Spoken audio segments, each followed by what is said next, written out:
Friends ఒకరొకరు బయలుదేరుతున్నారు, అందరం వెళ్ళిపోతున్నాం. ఇంకా నాకు తెలిసి లాస్ట్ కి బయలుదేరేది నేనే అనుకుంటా. ఫస్ట్ అయితే మా బాను వెళ్తుంది, రెడీ అయింది మా బాను. బాయ్ చెప్పు, జాగ్రత్త, ఫోన్ చేయి, పట్టుకొని కూర్చో. అందరు వెళ్తున్నారు ఒకళ్ళు. బాయ్ నాన్న, మా వదిన ఎదురొస్తుంది. బాయ్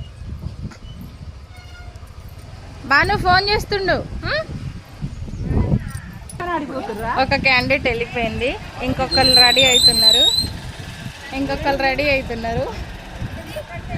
మా అక్క వాళ్ళు రెడీ అవుతున్నారు. ఇక ఓకేనా ఫ్రెండ్స్, మీరు ఎక్కడ పోతురు? మళ్ళీ అందరం పోయినాక ఈ బుడ్డోడు ఒకడే అవుతాడు. ఓకేనా ఫ్రెండ్స్, బాధ అందరం కలిసి ఉండి మళ్ళీ ఎటోళ్ళటి వెళ్తుంటుంటే బాధ అనిపిస్తుంది. బాగుండి కానీ తప్పదు కదా, వెళ్ళాలి కదా.